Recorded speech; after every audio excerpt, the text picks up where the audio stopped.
श्रीमद् भागवत नवम स्कंद 14 अध्याय चंद्रवंश का वर्णन। भक्तगणों, आपको श्रीमद् भागवत में चंद्रवंश के वर्णन के बारे में बताऊंगा, ध्यानपूर्वक सुनो। श्री सुखदेव जी कहते, परिषद, अब मैं तुम्हें चंद्रमा के पावन वंश का वर्णन सुनाता हूं। इस वंश में पुरुरवा आदि बड़े बड़े पवित्र कीर्ति राजाओं का कीर्तन किया जाता है। सहस्त्रों सिर वाले विराट पुरुष नारायण के नाभि सरोवर के कमल से ब्रह्मा जी की उत्पत्ति हुई। ब्रह्मा जी के पुत्र हुए अंतरी। वे अपने गुणों के कारण ब्रह्मा जी के समान ही थे। उन्हीं अंतर के नेत्रों से अमृतमय चंद्रमा का जन्म हुआ। ब्रह्मा जी ने चंद्रमा को ब्राह्मण, औषधि और नक्षत्रों का अधिपति बना दिया। उन्होंने तीनों लोगों पर विजय प्राप्त की और राजसूय यज्ञ किया। इससे उनका घमंड बढ़ गया और उन्होंने बलपूर्वक बृहस्पति की पत्नी तारा को हर लिया। देवगुरु बृहस्पति ने अपनी पत्नी को लौटा देने के लिए उनसे बार बार याचना की, परंतु वे इतने मत वाले हो गए थे कि उन्होंने किसी प्रकार उनकी पत्नी को नहीं लौटाया। ऐसी परिस्थिति में उसके लिए देवता और दानों में घोर संग्राम छिड़ गया। शुक्राचार्य जी ने बृहस्पति के देश से असुरों के साथ चंद्रमा का पक्ष ले लिया और महादेव जी ने शनिवार समस्त भूत गणों के साथ अपने विद्या गुरु अंगिरा जी के पुत्र बृहस्पति का पक्ष लिया।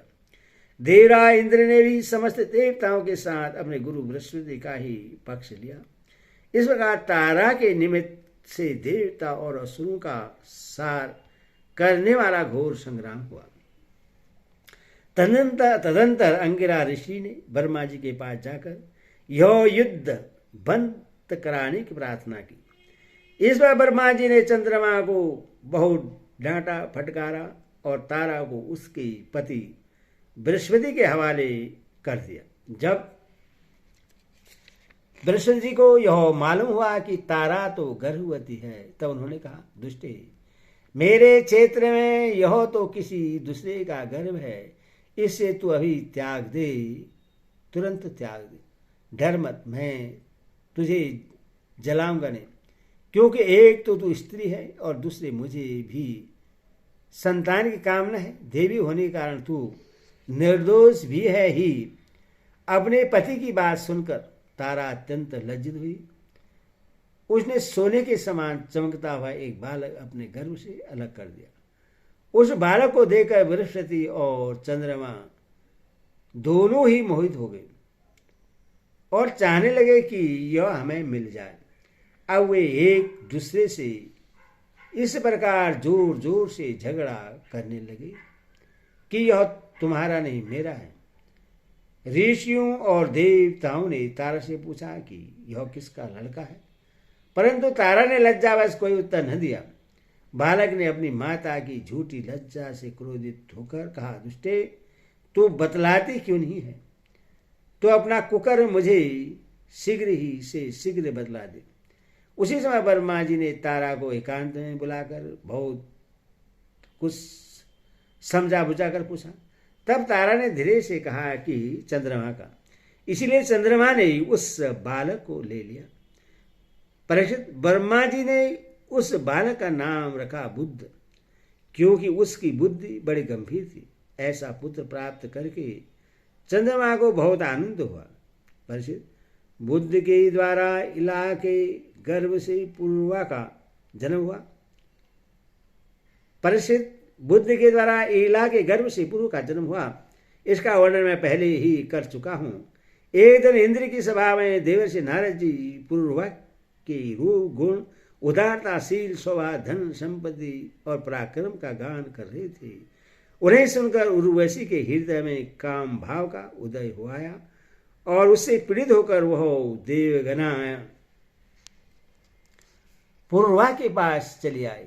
यदि भी उर्वशी को मित्रावरण के शाम से ही मृत्यु लोक में आना पड़ा था, फिर भी पुरुष शिरोमणि पुरुरवा मूर्तिमान कामदेव के समान सुंदर था। यह सुनकर सुर सुंदरी उर्वशी ने धैर्य धारण किया और वह उनके पास चली आई। देवगनाएं उर्वशी को देखकर राजा पुरुरवा के नेत्र हर्ष से खिल उठे, उनके शरीर में रोमांच हो आया। उन्होंने बड़ी मीठी वाणी में कहा। राजा पुरुरवा ने कहा, सुंदरी, तुम्हारा स्वागत है, बैठो, मैं तुम्हारी क्या सेवा करूं? तुम मेरे साथ विहार करो और हम दोनों का ही विहार अत्यंत काल तक चलता रहे। उर्वशी ने कहा, राजन, आप सौंदर्य के मूर्तिमान स्वरूप हैं, भला ऐसी कौन कामनी है जिसकी दृष्टि और मन आप में आसक्त न हो जाए, क्योंकि आपके समीप आकर मेरा मन रमण की इच्छा से अपना धैर्य खो बैठा है। राजन, जो पुरुष रूप गुण आदि के कारण प्रशंसनीय होता है वही स्त्रियों को अभिष्ट होता है, अतः मैं आपके साथ अवश्य विहार करूंगी, परंतु मेरे प्रेमी महाराज, मेरी एक शर्त है। मैं आपको धरोहर के रूप में भेड़ के 2 बच्चे सौंपती हूँ, आप इनकी रक्षा करना। वीर शिरोमणि, मैं केवल घी खाऊंगी और मैथुन के अतिरिक्त और किसी भी समय आपको वस्त्र ही न देख सकूंगी। परम मनस्वी पुरुरवा ने ठीक है ऐसा कहकर उसकी शर्त स्वीकार कर ली। और फिर उर्वशी ने कहा, तुम्हारा यह सौंदर्य अद्भुत है, तुम्हारा भाव अलौकिक है, यह तो सारी मनुष्य सृष्टि को मोहित करने वाला है। और देवी, कृपा करके तुम स्वयं यहाँ आई हो, फिर कौन ऐसा मनुष्य है जो तुम्हारा सेवन न करेगा? परीक्षित, तब उर्वशी काम शाश्वत पद्धति से पुरुष श्रेष्ठ पुरुरवा के साथ विहार करने लगी। वे भी देवताओं की विहार स्थली, चैत्ररथ, नंदनवन आदि उपवनों में उसके साथ स्वतंत्र विहार करने लगे। देवी उर्वशी के शरीर से कमल केसरी की सी सुगंध निकला करती थी। उसके साथ राजा पुरुरवा ने बहुत वर्षों तक आनंद विहार किया। वे उसके मुख की सुरभि से अपनी शुद्ध बुद्ध खो बैठते थे। इधर जब इंद्र ने उर्वशी को नहीं देखा, तब उन्होंने गर्दभों को उससे लाने के लिए भेजा और कहा, उर्वशी के बिना मुझे यह स्वर्ग फीका जान पड़ता है।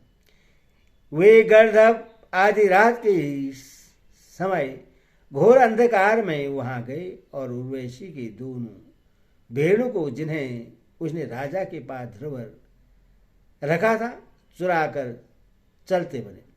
उर्वशी ने जब गर्दभों के द्वारा ले जाए जाते हुए अपने पुत्र के समान प्यारे भेड़ों को बै सुनी, तब वह कह उठी कि अरे, इस कायर को अपना स्वामी बनाकर मैं तो मारी गई। यह नपुंसक अपने को बड़ा वीर मानता है, यह मेरे भेड़ों को भी न बचा सका। इसी पर विश्वास करने के कारण लुटेरे मेरे बच्चों को लूट कर ले जा रहे हैं। मैं तो मर गई, देखो तो सही। यह दिन में तो मर्द बनता है और रात में स्त्री की तरह डर कर सोता रहता है। परिचित, जैसे कोई हाथी को अंकुश से बेद डाले, वैसे उर्वशी ने अपने वचन वाणों से राजा को बेद दिया। राजा पुरुरवा को बड़ा क्रोध आया और हाथ में तलवार लेकर वस्त्रहीन अवस्था में ही वे उस ओर दौड़ पड़े। गर्दभों ने उनके झपटते ही भेड़ों को तो वहीं छोड़ दिया और स्वयं बिजली की तरह चमकने लगे। तब राजा पुरुरवा भेड़ों को लेकर लौटे, तब उर्वशी उस प्रकाश में उन्हें वस्त्रहीन अवस्था में देख लिया। बस वह उसी समय उन्हें छोड़कर चली गई। परिचित, राजा पुरुरवा ने जब अपने सेनागार में अपनी प्रियतमा उर्वशी को नहीं देखा तो वे अनमने हो गए। उनका चित्त उर्वशी में ही बसा हुआ था। वे उसके लिए शोक से विहल हो गए और उन्मत्त की भांति पृथ्वी में इधर उधर भटकने लगे। एक दिन कुरुक्षेत्र में सरस्वती नदी के तट पर उन्होंने उर्वशी और उसकी 5 प्रश्नमुखी सखियों को देखा और बड़ी मीठी वाणी से कहा, प्रिय, तनिक ठहर जाओ, एक बार मेरी बात तो मान लो निष्ठुरे, अब आज तो मुझे सुखी किए बिना मत जाओ, क्षण भर ठहरो, आओ हम दोनों कुछ बातें तो कर लें। देवी, अब इस शरीर पर तुम्हारा कृपा प्रसाद नहीं रहा, इसे तुमने इससे दूर फेंक दिया है, अथवा मेरा यह सुंदर शरीर अभी ढेर हुआ जाता है और तुम्हारे देखते देखते इससे भेड़िए और गीत खा जाएंगे। उर्वशी ने कहा, राजन तुम पुरुष हो, इस प्रकार मत मरो, देखो सचमुच ये भेड़िए तुम्हें खा न जाए। स्त्रियों की किसी के साथ मित्रता नहीं हुआ करती, स्त्रियों का हृदय और भेड़ियों का हृदय बिल्कुल एक जैसा होता है। स्त्रियां निर्दयी होती हैं, क्रूरता तो उनमें स्वाभाविक ही रहती है, तनिक सी बात में चिढ़ जाती हैं और अपने सुख के लिए बड़े बड़े साहस के काम कर बैठती हैं। थोड़े से स्वार्थी के लिए विश्वास दिलाकर अपने पति और भाई तक को मार डालती है। इनके हृदय में सौहार्द तो है ही नहीं, भोले भाले लोगों को झूठ मूठ का विश्वास दिलाकर फांस लेती और नए नए पुरुषों की चाह से कुलटा और स्वचनचारिणी बन जाती है। जो फिर तुम धीरज धरो, तुम राधेश्वर हो, घबरा मत। प्रीति 1 वर्ष के बाद 1 रात तुम मेरे साथ रहोगे, पढ़ते 1 वर्ष के बाद 1 रात तुम मेरे साथ रहोगे, तब तुम्हारे और भी संतानें होंगी। राजा पुरुरवा ने देखा कि उर्वशी गर्भवती है, इसीलिए वे अपनी राजधानी में लौट आई। 1 वर्ष के बाद फिर वहां गए, तब तक उर्वशी एक वीर पुत्र की माता हो चुकी थी। उर्वशी के मिलने से पुरुरवा को बड़ा सुख मिला और वे एक रात उसी के साथ रहे। प्रातःकाल जब वे विदा होने लगे, तब विरह से दुख से वो अत्यंत दीन हो गए। उर्वशी ने उनसे कहा, तुम इन गर्दभों की स्तुति करो, ये चाहे तो तुम्हें मुझे दे सकते हैं। तब राजा पुरुरवा ने गर्दभों की स्तुति की। प्रसिद्ध राजा पुरुरवा की स्तुति से प्रसन्न होकर गर्दभों ने उन्हें एक अग्नि स्थापन करने का पात्र दी। राजा ने समझा यही उर्वशी है, इसीलिए उसको हृदय से लगाकर वे एक वन से दूसरे वन में घूमते रहे। जब उन्हें होश हुआ तब वे इस ताली को वन में छोड़कर अपने महल में लौट आए और एक रात के समय उर्वशी का ध्यान करते रहे।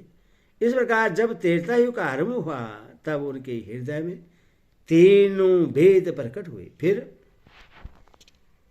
वे उस स्थान पर गए जहां उन्होंने वह अग्निस्थाली छोड़ी थी।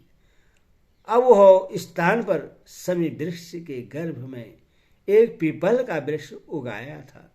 उससे देखकर उन्होंने उससे 2 अरणियां मंथन काष्ठ बनाई। फिर उन्होंने उर्वशी लोक की कामना से नीचे की अरणी को उर्वशी, ऊपर की अरणी को पुरुरवा और बीच के काष्ठ को पुत्र रूप से चिंतन करते हुए अग्नि प्रज्वलित करने वाले मंत्रों से मंथन किया। उनके मंथन से जात वेदा नामक अग्नि प्रकट हुई। राजा पुरुरवा ने अग्नि देवता को त्रिविद्या के द्वारा आह्वान्य, ग्रहापत्य और दक्षाग्नि इन 3 भागों में विभक्त करके पुत्र रूप से स्वीकार कर लिया। फिर उर्वशी लोक की इच्छा से पुरुरवा ने उन 3 अग्नियों द्वारा सर्वदेव स्वरूप इंद्रियातीत यज्ञवती भगवान श्री हरि का यजन किया। प्रसिद्ध तेरता के पूर्व सतयुग में एकमात्र परवण ओंकार ही वेद था। सारे वेद शास्त्र उसी के अंतर्भूत थे। देवता थे एकमात्र नारायण और कोई न था। अग्नि भी 3 नहीं केवल एक था। एक वर्ण भी केवल एक हंस ही था। प्रसिद्ध तेरता के प्रारंभ में पुरुरवा ने ही वेदत्रयी और अग्नित्रयी का आविर्भाव हुआ। राजा पुरुरवा ने अग्नि को संतान रूप से स्वीकार करके गढ़लोक की प्राप्ति की। हरि ओम तत्सद। हरि ओम।